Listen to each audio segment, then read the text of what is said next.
नमस्कार।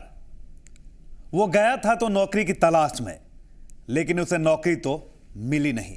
हां, उसकी जिंदगी उसके हाथों से जरूर छिन गई। वो अब इस दुनिया में नहीं रहा। उसकी मां उसे सीकू कहती थी, लेकिन अब सीकू अपनी मां से बिछड़ गया। अब उसकी मां कभी अपने लाल को नहीं बुला सकेगी। ये नाम अब तस्वीरों और यादों में ही सिमट कर रह गया। लेकिन क्या है सीकू के मौत की पहेली? आज बात इसी पर होगी, तो चलिए शुरू करते हैं पुरवैया क्राइम स्पेशल।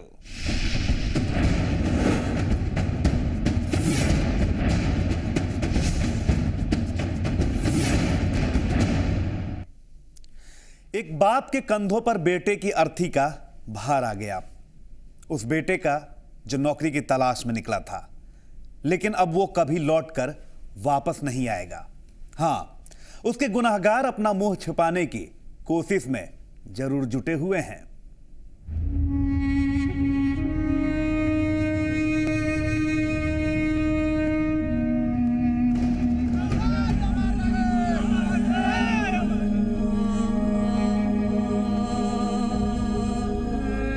अब सीकू भारद्वाज कभी नहीं उठेगा। अस्पताल में भर्ती था सीकू। उसके माता पिता को उम्मीद थी कि उनका बेटा फिर से उठेगा, फिर से दौड़ेगा, लेकिन अब वो नहीं उठेगा। उसकी दौड़ हमेशा के लिए अधूरी रह गई। सीकू अधूरी दौड़ छोड़कर इस दुनिया से विदा हो गया। अब जांच भी होगी, कहने के लिए कार्रवाई भी होगी, लेकिन इन सब से सीकू वापस आने वाला नहीं। उसकी आंखें सदा के लिए बंद हो गई। अब सीकू के परिवार वालों को हमेशा डर लगेगा कि उनके परिवार का कोई किसी बहाली में जाए। जी हाँ, जिंदा रहने के लिए काम करना पड़ता है। और सीकू भी नौकरी की तलाश कर रहा था। उसे उम्मीद थी कि उसकी तलाश पूरी हो जाएगी। मंजिल के दर पर पहुंचा भी था, लेकिन फिर ऐसी ठोकर पड़ी कि पूरी दुनिया ही खत्म हो गई। इन ठोकरों की मार को सीकू सह नहीं सका। उसकी सांसों ने जिस्म का साथ छोड़ दिया। अब एक माँ, एक बाप, कहाँ जाए, किससे फरियाद करें? उस वर्दी के दर पर गुहार लगाएं जिसके दर पर सीकू नौकरी के लिए गया था, या फिर उस वर्दी के दर पर गुहार लगाएं जिसके दामन पर आरोपों के छींटे हैं? किससे न्याय की उम्मीद करें? जब तक सीकू अस्पताल में पड़ा रहा, कोई सुध लेने नहीं पहुंचा, लेकिन सीकू की मौत ने लोगों को खड़ा कर दिया। लगता है कि एक जिंदा इंसान की यहाँ कोई कीमत नहीं, लेकिन मौत के बाद उसकी कीमत बढ़ जाती है। सुबह में चुनावी मौसम है। यहाँ अब हर चीज की कीमत तय होने लगी है। राजनीति के अखाड़े में मौत बड़ी कीमती होती है जनाब। लोग सड़कों पर उतर आए।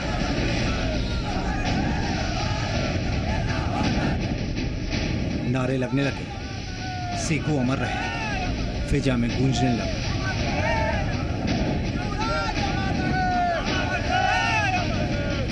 ये नारे हैं, लोगों में गुस्सा है।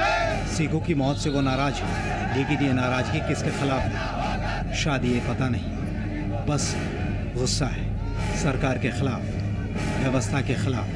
बिहार बंद भी बुला लिया गया, मुआवजे का ऐलान भी हो गया और मुआवजे की मांग भी की गई। रोजगार मांगने मिली जिंदगी। जिस तरीके से ये इस जुल्म के खिलाफ पूरे बिहार में सभी पार्टियों को गोलबंद होने की जरूरत है। बेगर जात धर्म मजहब की अब कोई राजनीति नहीं रही। अमीर और गरीब की बिहार में राजनीति रह गई है। अब शोषण करने वाली सरकार है और शोषित बिहार की जनता। शोषण सरकार करती है और शोषित बिहार की।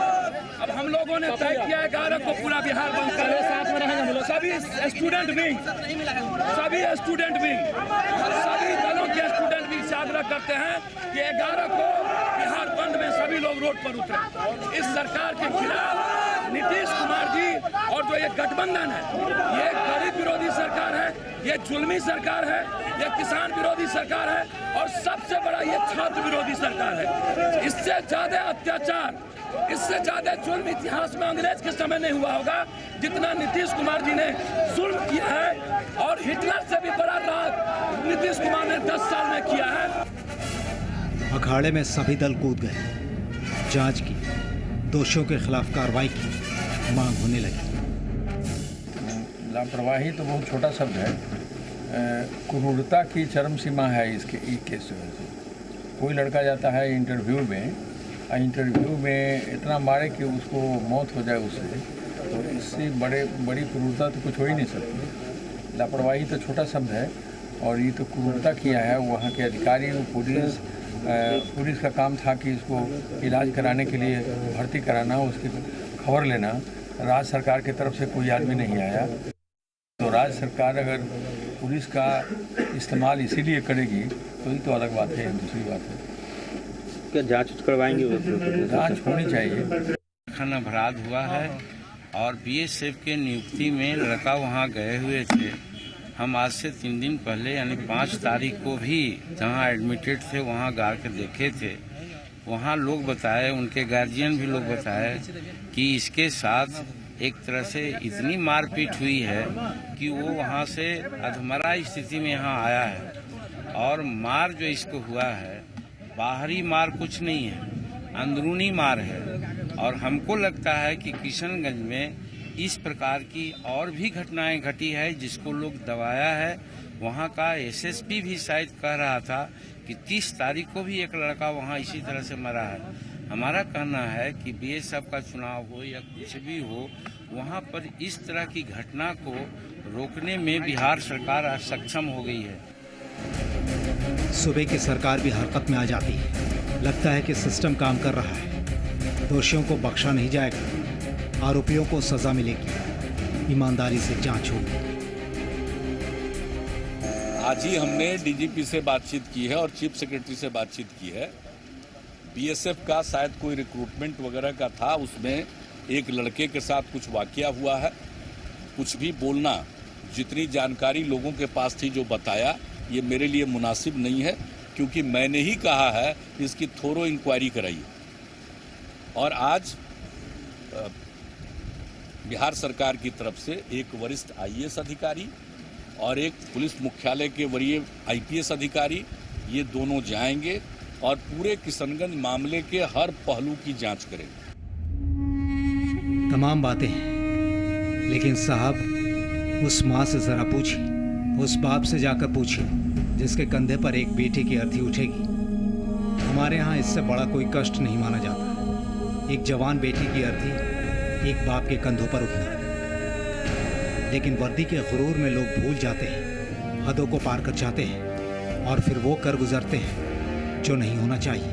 गुनाह हो जाने के बाद मामले पर पर्दा डालने से भी बाज नहीं आते। एक दूसरे पर आरोपों का आदान प्रदान होता है। जिस दिन आरोपियों को एक बाप के दर्द का आभास होगा, चैन की नींद उनकी भी उड़ जाएगी। आज भले ही वो अपने गुनाहों पर पर्दा डालने में लगे हों, लेकिन तब वो खुद से अपना चेहरा नहीं छिपा सकेंगे। प्रवीण कांत के साथ रुपेंद्र श्रीवास्तव और ब्रिजमोहन पांडे, जी मीडिया, पटना।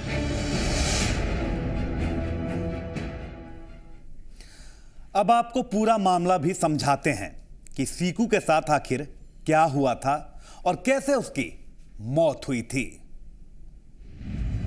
जिंदगी की जंग हार गया सिक्कू राज। परिवार के सपनों ने तोड़ दिया दम। वर्दी के नाम एक और मौत। वो गया तो था देश की सेवा के लिए बीएसएफ में भर्ती होने के लिए, लेकिन उसके जज्बे पर भारी पड़ी बिहार पुलिस की बेरहमी। देश के दुश्मनों से लड़ने के पहले ही सिक्कू ने दम तोड़ दिया और इसके साथ ही एक परिवार के सपनों की मौत हो गई। गया जिले के कोच थाना क्षेत्र के मुड़ेड़ा के रहने वाले अमरेंद्र नारायण का पुत्र सिक्कू राज पटना में सैदपुर हॉस्टल में रहता था। बीएससी फाइनल ईयर का छात्र सिक्कू राज 1 जुलाई को एसएससी जीडी की सिपाही बहाली के लिए किशनगंज बीएसएफ कैंप गया था, जहां किसी बात को लेकर सिक्कू की पिटाई की गई। उसने विरोध किया तो किशनगंज पुलिस को सौंप दिया गया। और फिर क्या था, किशनगंज पुलिस के जवानों ने बेरहमी से पीटते पीटते सिक्कू को बेहोश कर दिया और फिर फेंक दिया स्टेशन के पास। होश आने पर वो किसी तरह पटना पहुंचा। सिक्कू राज जब हॉस्टल आया तो उसकी तबीयत खराब हो गई। उसके पेट में तेज दर्द होने लगा, जिसके बाद उसके दोस्तों ने उसे एक निजी अस्पताल में भर्ती कराया और उसके घर वालों को सूचना दी। 2 जुलाई को उसके घर वाले पटना आ गए। इलाज के दौरान उसकी हालत में सुधार नहीं हुआ और उसकी हालत बिगड़ने लगी, जिसके बाद उसे दूसरे हॉस्पिटल में भर्ती कराया गया, लेकिन पुलिस की बेरहम पिटाई राज की जिंदगी पर भारी पड़ी और वो मौत से नहीं जीत पाया। इलाज के दौरान जांच रिपोर्ट में ये बात सामने आई है कि राज के पेट पर बूट से मारा गया था, जिससे लीवर और किडनी को बुरी तरह नुकसान पहुंचा था, जिसकी वजह से राज की मौत हो गई। इस घटना ने एक बार फिर पुलिस की कार्यशैली पर बड़ा सवालिया निशान लगा दिया है कि अपराध पर तो लगाम लगाने में पुलिस नाकाम रहती है और जब कोई निर्दोष मिल जाता है तो उसकी इस कदर पिटाई की जाती है कि जान चली जाती है। इस घटना के बाद किशनगंज के एसपी ने जीप रवैया से बात करते हुए दोषियों के खिलाफ कार्रवाई का भरोसा दिया है, लेकिन इन सब के बीच सबसे बड़ा सवाल ये कि वर्दी कब तक लेती रहेगी निर्दोषों की जान और कब तक गम तोड़ते रहेंगे सुनहरे सपने। अमित कुमार, जी मीडिया, पटना। पुरवैया क्राइम स्पेशल में फिलहाल वक्त हो चला है एक छोटे से ब्रेक का।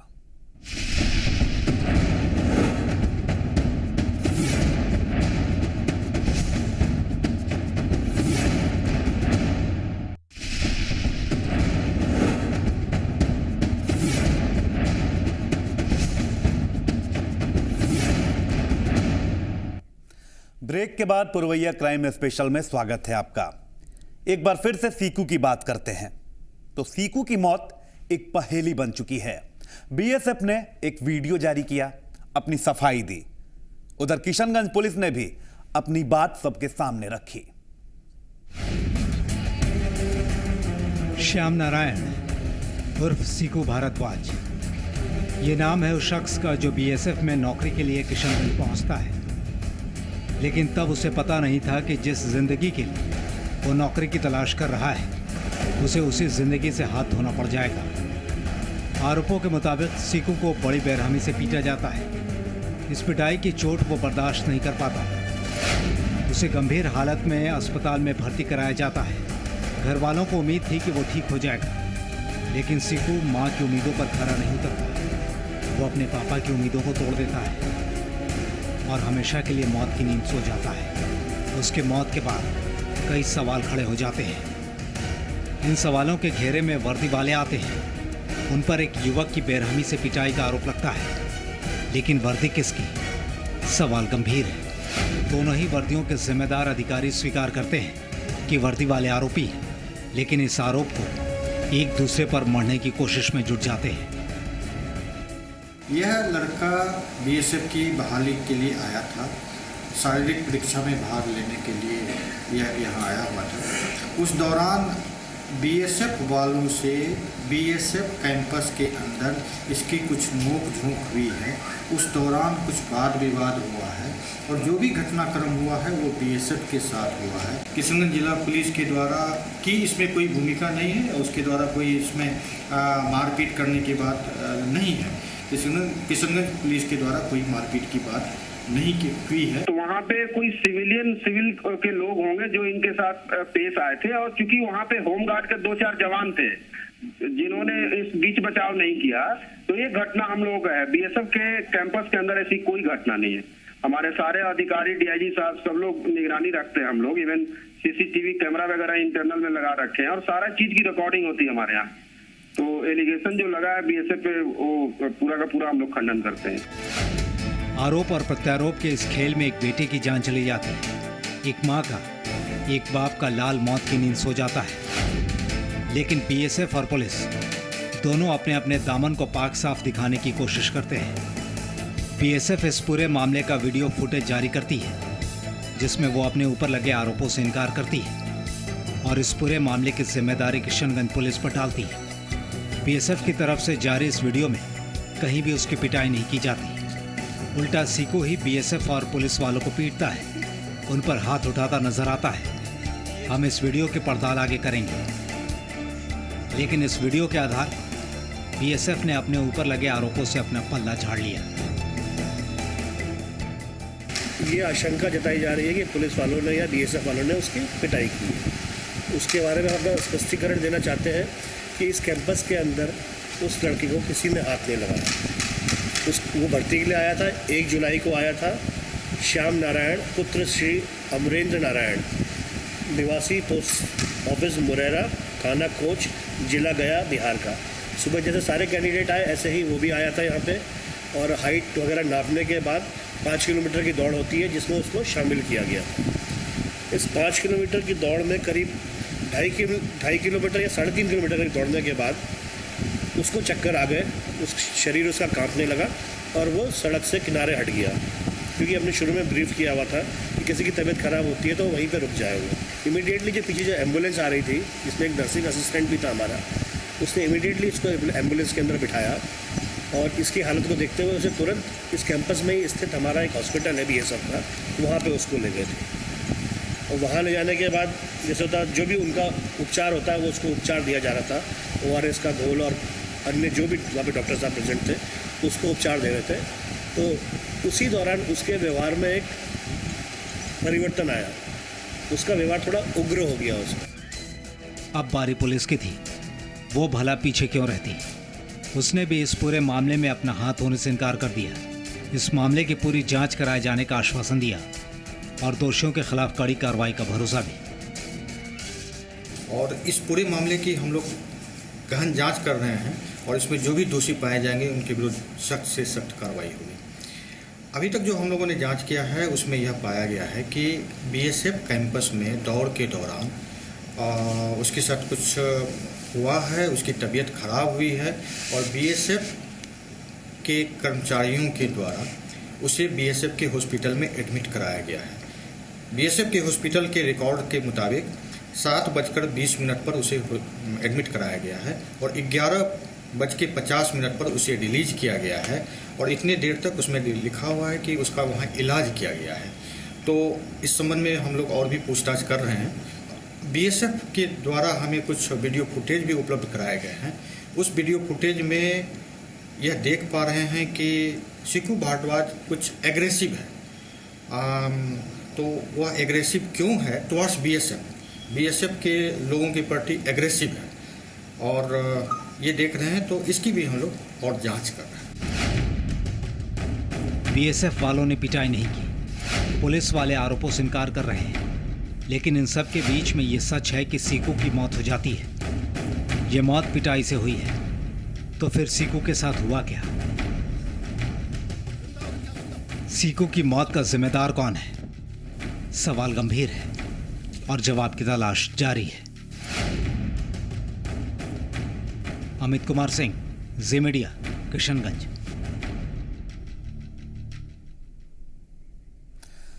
सीकू की कहानी आगे भी है जारी, लेकिन एक छोटे से ब्रेक के बाद।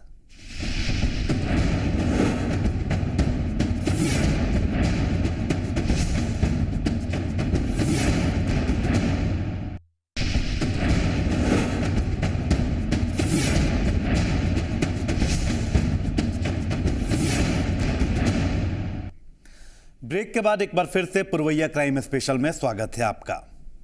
BSF ने जो वीडियो जारी किए हैं उससे कई सवाल खड़े होते हैं। आखिर क्या है वो सवाल, क्या है जारी किए गए वीडियो में, क्यों सवालों के घेरे में है BSF का जारी वीडियो, जरा आप भी देखिए। किशनगंज में सीकू मामले में BSF ने वीडियो जारी किया।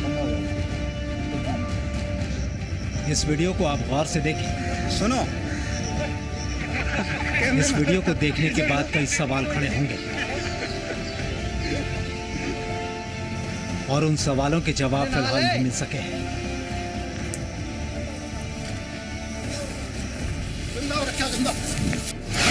सवाल नंबर 1, इस मामले में पूरा वीडियो क्यों नहीं दिखाया गया? आप गौर से देखें, जो वीडियो पेश किया गया है वो पूरा मामला बयान नहीं करता।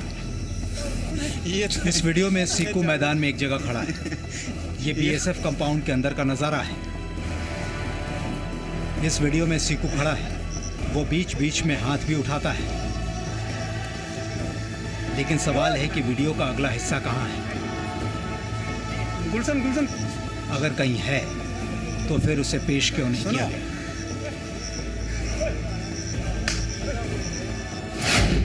सवाल नंबर 2, क्या प्लान के तहत वीडियो बनाया गया? आप इस आवाज को ध्यान से सुनिए। इसकी वीडियो बना। इसमें एक शख्स की आवाज है, इसकी जो वीडियो साफ कह रहा है कि इसकी वीडियो बना। इसकी वीडियो बना। साफ है कि केवल इस हिस्से का वीडियो बनाया गया जहां सीकू को परेशान किया जा रहा है। आप कैमरे के पीछे की आवाज ध्यान से सुनिए। पीछे से हंसने की आवाज आ रही है।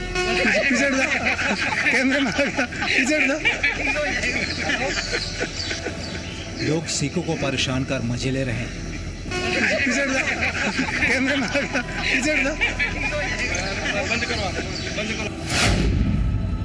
सवाल नंबर 3, सीकू को भड़काया क्यों जा रहा है?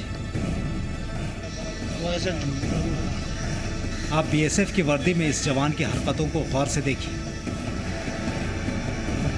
ये जवान सीकू को बार बार भड़का रहा है, उसे परेशान कर रहा है। यह हरकत कहीं से भी मानवीय नहीं कही जा सकती और न ही इसे सही ठहराया जा सकता। सवाल नंबर 4, क्या सीकू को पहले मारा पीटा गया? आप इस आवाज को गौर से सुने। एक शख्स की आवाज है, वो कह रहा है कि अब मारना नहीं। अरे छोड़, अभी मारना मुना नहीं। अरे छोड़, अभी मारना मुना नहीं। साफ है कि रिकॉर्डिंग हो रही है। ये वीडियो दिखा देना। उसे पता है कि मारने पीटने पर ये भी कैमरे में कैद हो जाएगा, लिहाजा एक शख्स मारने पीटने से मना कर रहा है।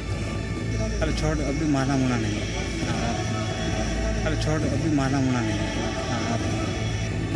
तो क्या सीकू को पहले मारा पीटा भी गया था? सवाल नंबर 5, पुलिस कब आती है? इतनी देर तक वीडियो बनाने के बाद कहा जाता है कि पुलिस वाले को बुला लाओ। इसको है ना पुलिस वालों को बुला लो सर, उसको बता दो गुलशन। इसको है ना पुलिस वालों को बुला लो सर, उसको बता दो गुलशन। आप इस आवाज को भी गौर से सुने। वो शख्स कह रहा है कि पुलिस वाले को बुला ठीक नहीं है, लाओ, सदर में दिखा लेगा। साथ ही 2-3 बंदे भी ले आओ। इसको है ना पुलिस वालों को बुला लो सर, उसको बता दो गुलशन। साफ है कि अभी तक पुलिस को इस मामले की जानकारी नहीं है। इसके इसको है ना बाद ही पुलिस वालों को बुला लो बुलाया सर, जाता है। उसको बता दो गुलशन। सवाल नंबर 6, धमकी दिया जाना। सीकू एक शख्स को पीटता है, इसके बाद आवाज आती है कि बर्बाद हो जाएगा, बर्बाद कर दिया जाएगा। सुरेश कहीं इस धमकी को अमल में तो नहीं लाया गया? धमकी की आवाज किसकी थी? देखा कैसे?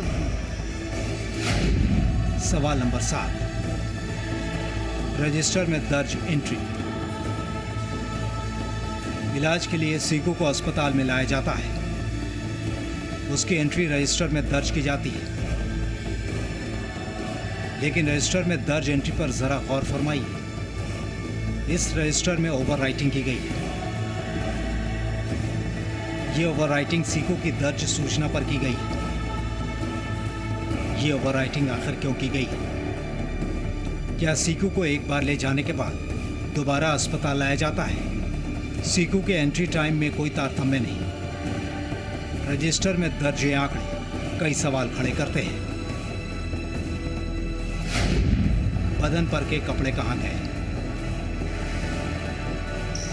सीकू का जब वीडियो बनाया जा रहा था तब उसके बदन पर अच्छे खासे कपड़े थे। ये वीडियो दिखा देना। लेकिन इस वीडियो क्लिप के बाद एक दूसरी वीडियो क्लिप सामने आती है। इस वीडियो क्लिप में सीकू को बिना कपड़ों के एम्बुलेंस में बिठाया जा रहा है। सवाल है कि सीकू के बदन पर से कपड़े कहाँ गायब हो गए? इतना ही नहीं, बिहार पुलिस का एक जवान उसे बाकायदा डंडे से धकेल रहा था। एक घायल इंसान जिसे एम्बुलेंस में ले जाया जा रहा हो, उसे डंडे से धकेलना कहाँ तक जायज है? ये कहाँ तक मानवीय है? इन सवालों के जवाब किनके पास है? जहाँ से सीकू के मौत की गुत्थी सुलझती है, लेकिन लगता है कि सीकू की मौत की गुत्थी अभी उलझी ही रहेगी तब तक जब तक इन सवालों के जवाब नहीं मिल जाते। अमित कुमार सिंह, जी मीडिया, किशनगंज। तो ये थी सीकू की पूरी कहानी। इसी के साथ जुर्म के दुनिया की खबरों में आज बस इतना ही, लेकिन आप रहिए सावधान और बाखबर, क्योंकि जुर्म कहीं भी और कभी भी हो सकता है। इसी के साथ दीजिए इजाजत। नमस्कार।